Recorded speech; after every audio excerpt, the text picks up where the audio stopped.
সুন্দরী হোক আর মহাসুন্দরী হোক, আমি তার এমতে শাদি করুম না। আবে ওই এমতে শাদি করবি না তো কেমতে শাদি করবি? হ্যাঁ কেলা, আমি তো আগেই কয়ে দিচ্ছি, লাভ ছাড়া ম্যারেজ করব না। লাভ ছাড়া ম্যারেজ করবেন না মানে?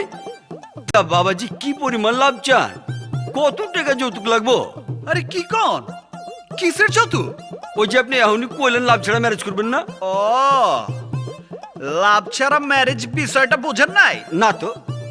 লাভ ছাড়া ম্যারেজ মানে লাভ ম্যারেজ ছাড়া আমি বিয়ে শাদিই করুম না। তা আব্বাজান, তোমার লাভ ম্যারেজটা কি আমরা দুজন বাইচা থেকে দেখে যেতে পারুমনি? আমাজান, আমাজান, আবে ওই সামাল দে, গলার সাউন্ডটারে সামাল দে। কেলা সামাল দিব কেলা? আব্বাজান দেখেন না হাত কেটে রক্ত বাইরে বের লাগছে। ট্যাবলন উবলন লাগাইতে হইব না? কি মন্ত্র পড়াইছেন বাড়ির লোকজন রে? এগুলো তো আমার কথা শুনতেছে না, সবাই তো মনে হইলো স্ট্রাইক করছে। ও লাগাতার লাগাইছি, ওই কাম না করন পর্যন্ত স্ট্রাইক চলবো। Amazon, Amazon, Amazon, Amazon. এই যে আমাজান আইছে, দেখেন আমাজান, আপনার পোলার হাত কেটে রক্ত বের বের লাগছে। সারা বাড়ির লোকজনটা কইলাম একটু স্যাবলনার তুলা দিতে, কেউ আমারে পাত্তাই দিতেছে না। আব্বাজানরা কইলাম, আব্বাজানেরও একই কাহিনী। চলেন আম্মাজান, আমার হাতে একটু স্যাবলন লাগাই দেন। আম্মাজানের হাতে ছোঁয়া পাইলে এমতেই ভালো হয়ে যাইব। চলেন আম্মাজান। খারা, আমারে কি তোর বাপ এই বাড়িতে কামের বউ আনছেনি হ্যাঁ? যে দিন রাত আমি খালি তোর অর্ডার পালন করুম? নিজের অর্ডার নিজে কর, দরকার হলে পার্সোনাল লোক আইলা নে, আমি তোর কোনো অর্ডারই পালন করুম না। আম্মাজান, এটা আপনি কেমন কথা কইলেন? ওহনো বুঝে নাই কা? বুঝইব কেমতে? সপ্তাহে 7 দিনের মধ্যে 8 দিনই তো আছে মারামারি লিয়া। আমি কি আমার লেগে মারামারি করি? আপনার জমি জিরাত রক্ষা করার লেগেই তো আবে করি। চুপ! গুষ্টি কিলাই জমি জিরাতে। আমার দরকার হইলো নাতি নাত করে। তোর বন্ধু জুম্মনের ছোট পোলা, আরে প্রতি শুক্রবার আমার লগে যায় জুম্মার নামাজ পড়তে। আমারে কি সুন্দর করে দাদা যান ডাকে, কলজাটা ঠান্ডা হয়ে যায়। আবে ওই তোর যে চাচা যান কয়ে সালাম দেয়, তোর কি শরম লাগে না? শরম লাগবো কেলা? উইয়ে তো স্কুলে থাকতেই বিয়ে করছে, বাল্য বয়সে। ও, আর তোমার তো ওহনো বিয়ার বয়স হয় নাই কা, তাই না আব্বাজান? আসসালামু আলাইকুম ভাবি সাহেব, আমি আয়া পড়ছি। আরে ঘটক সাহেব, ঘটক সাহেব আয়া পড়ছে। আহেন আহেন, চলো চলো চলো। বহেন আচ্ছা, বহেন ঘটক সাহেব। আবে হালাই কত গাইছে কেলা?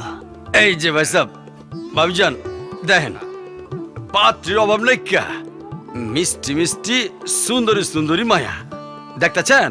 ভালো করে দেখেন, দেখেন দেখেন, এই যে মায়াটা ওই মিয়া। খুবই সুন্দর। মন করেন আপনার মেসেজ মুসেন, মন করেন। নিচে।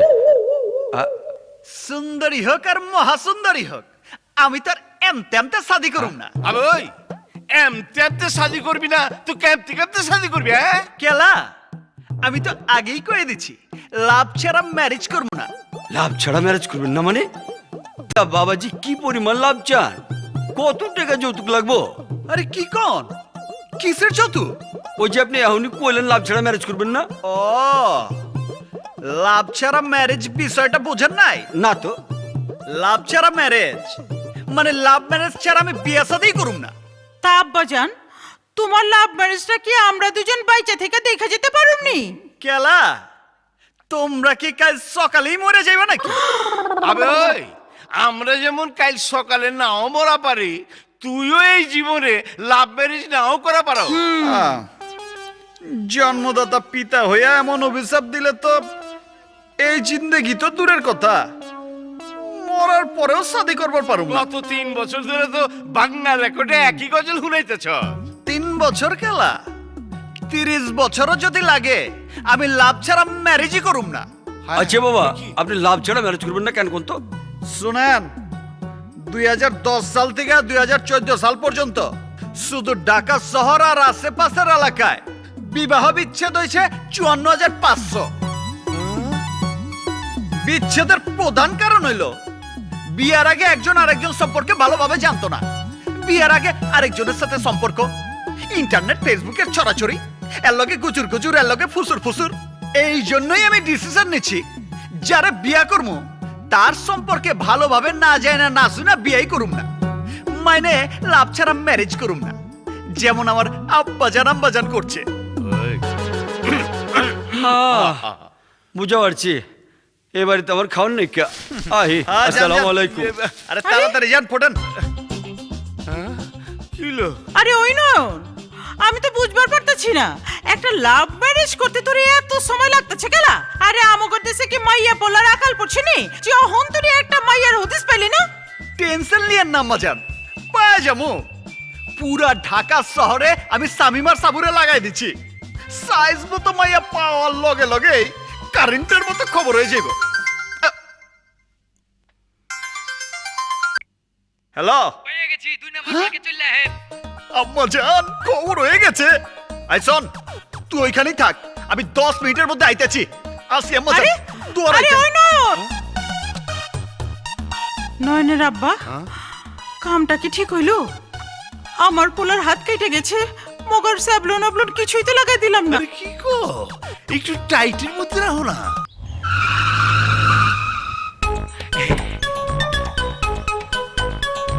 আইন ভাইজান, আপনার লাগে ওয়েট করতেছি। এত দেরি করলেন কেলা? আপনার এতদিনের স্বপ্ন লাভ ম্যারেজ করার জিনিস ওই যে আমার সামনে খাড়াই রয়েছে। কচ কি? ঠিক কইছি? হ্যাঁ?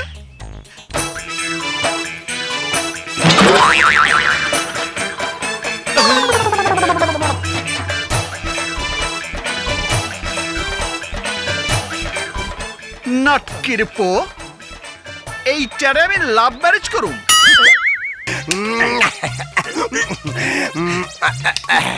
মামু আজকে খবর লইয়া ছাড়ো। ওই বেটা ওই, চুপচাপ হইয়া থাক। বেশি নড়াচড়া করিস না, নড়াচড়া ভাইজান করিস বুঝবার পারতেছি না, ইমন করছেন কেলা? তোরে আমারে কিন্তু অপমান করা হইতাছে।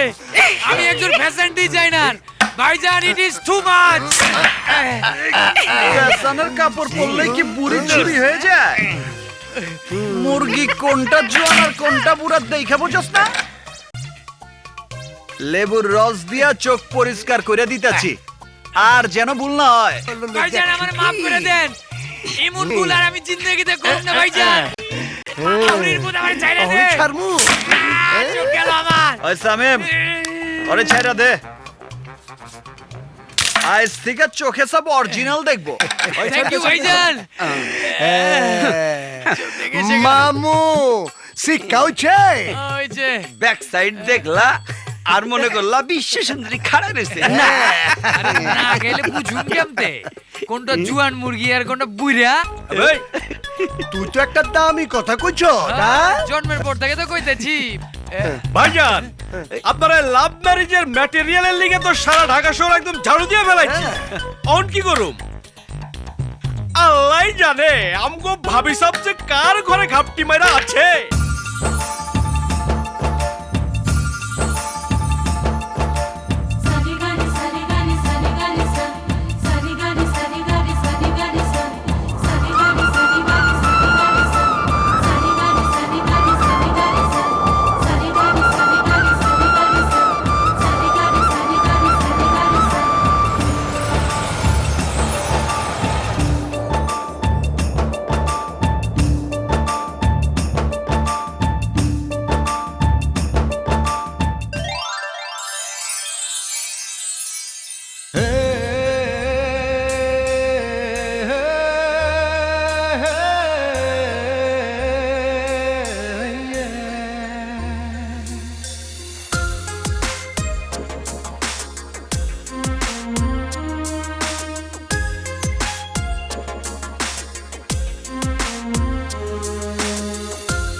হায় সালি তো আমারে মায়েরা ফলাইছে। হায় হায় ও আব্বা জান, দেখতে কেমন, কার মাইয়া, ঠিকানা কি, তাড়াতাড়ি কও, আমি অক্ষণই তারে এই বাড়ির বউ বানায় নিয়ে আসুম। এত কিছু তো জানি না আম্মাজান। আব্বা জান, মাইয়াটার নামটা তো এখনো জানলাম না। আম্মাজান, ওই মায়ার নাম যাই হোক, আমার কাছে ওর নাম মণি, নয়নের মণি। ওইছে নাম জানে না, ঠিকানা জানে না, নয়নের মণি। বাংলা ফিল্মের কিচ্ছে আর কি। হায় আল্লাহ, আব্বা জান তাইলে এখন কি হইব? আম্মাজান, আপনি কোনো টেনশন লিয়েন না, পুরো ঢাকা শহরের ম্যাপ আমার চাঁদের মধ্যে। মনে যখন লাইগে গেছে, চোখের সামনে পড়তেই হইব।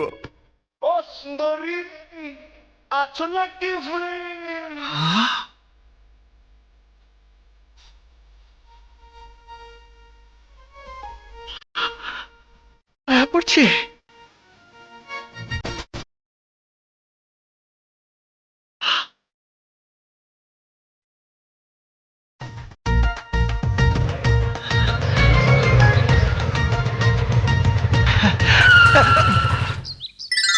ভাইজান, তুমি খালি এক জায়গায় বয়ে আছো কেলা? এদিক ওদিকে একটু খুঁজো। আবে টাল খায় গেলি কেলা? খুঁজবার লাগতেছি তো, মাল হারাইছে সদরঘাট আর খুঁজবো গিয়ে মিরপুরে। তোর বাবি সাবরা আমি প্রথম এই জায়গায় দেখছিলাম, এর লেগেই তো এখানে বসছি বলায় বয়ে রয়েছি। যদি আবার এখান দিয়ে আসে তাহলে মোবাইল নাম্বারটা আব্বে হালায় আতকামার সিম কার্ডটা আবার ইনসার্ট হয়ে গেল কেলা। ভালো হয়েছে, ভিতরে বি বলক হয়েছে, বাইরে বি বলক হয়েছে। এবার ল কাস্টমার কেয়ারে।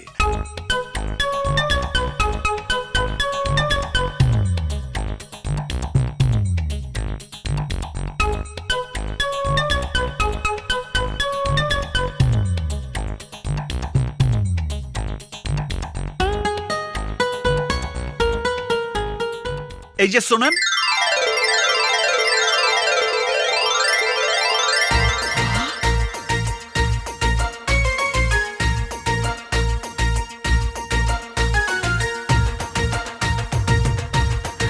আপনি?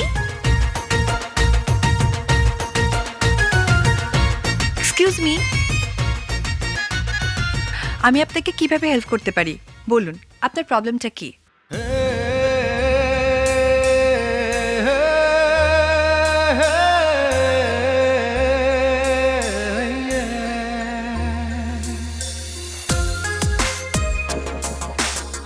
Hello, what happen?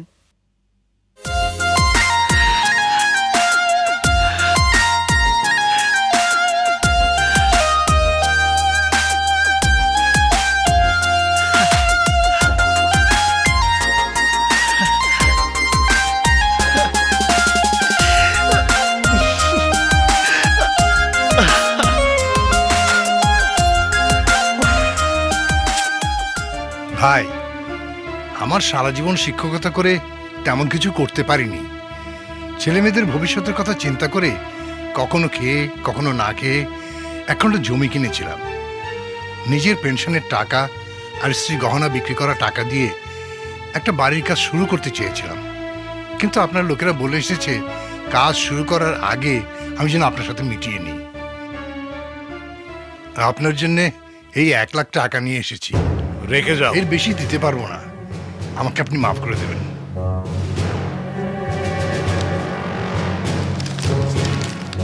আর আপনার লোকদের বলে দেবেন যাতে। আহা, যাও তো, বলে দেবো, যাও। জি, আসসালামু আলাইকুম।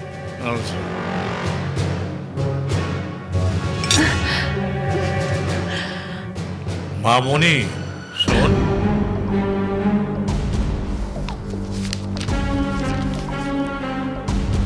কেন তুই আমার প্রেস্টিজ নষ্ট করার জন্য চাকরি করিস? টাকাগুলো নেবা, পছন্দ মতো শপিং করিস। না, আমি এ টাকা নেব না। অস্ট্রেলিয়া থেকে ফিরে আসার পর তুই কি একটা চাকরি নিয়েছিস? যতবার তোকে টাকা দিয়েছি ততবারই ফেরত দিয়েছিস। কেন? ওই পাপ জড়ানো টাকা আমার লাগবে না। বাবা হিসেবে আমার দায়িত্ব সন্তানকে মানুষ করা। সন্তানের জানার দরকার নেই বাবা কোথাও থেকে টাকা নিয়ে আসবে। যতদিন দেখিনি ততদিন বলিনি, কিন্তু যখন চোখের সামনে অসহায় মানুষগুলোকে নীরবে তাদের শেষ সম্বল থেকে তোমাকে খুশি করার জন্য নিরুপায় হয়ে চাঁদা দিতে দেখি, তখন তো চুপ থাকতে পারি না। তোকে এসব না ভাবলেও চলবে। যখন দেশের বাইরে ছিলাম তখন ভাবিনি, সে সময় মনে হয়েছিল আমার বাবা পৃথিবীর সবচাইতে ভালো বাবা।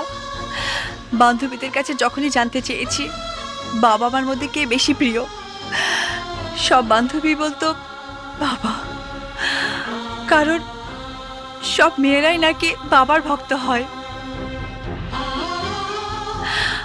আমিও তার ব্যতিক্রম ছিলাম না। সবার মতো গর্ব করে বলতাম আমি আমার বাবার চোখের মণি। তাই বাবা আমাকে মণিকে না ডেকে মণি বলে ডাকতো। বাবার কথা বলতে গিয়ে বুকটা গর্বে ভরে যেত। কিন্তু অস্ট্রেলিয়া থেকে ফিরে এসে যখন বুঝতে পেরেছি আমার বাবা একজন চাঁদাবাজ, স্মাগলার, দেশের একজন শীর্ষ সন্ত্রাসী, মানুষের রক্ত বিক্রি করা টাকা থেকেও আমার বাবাকে চাঁদা দিতে হয়, তখন থেকে তোমাকে বাবা ডাকতে ঘৃণা হয়, ঘৃণা।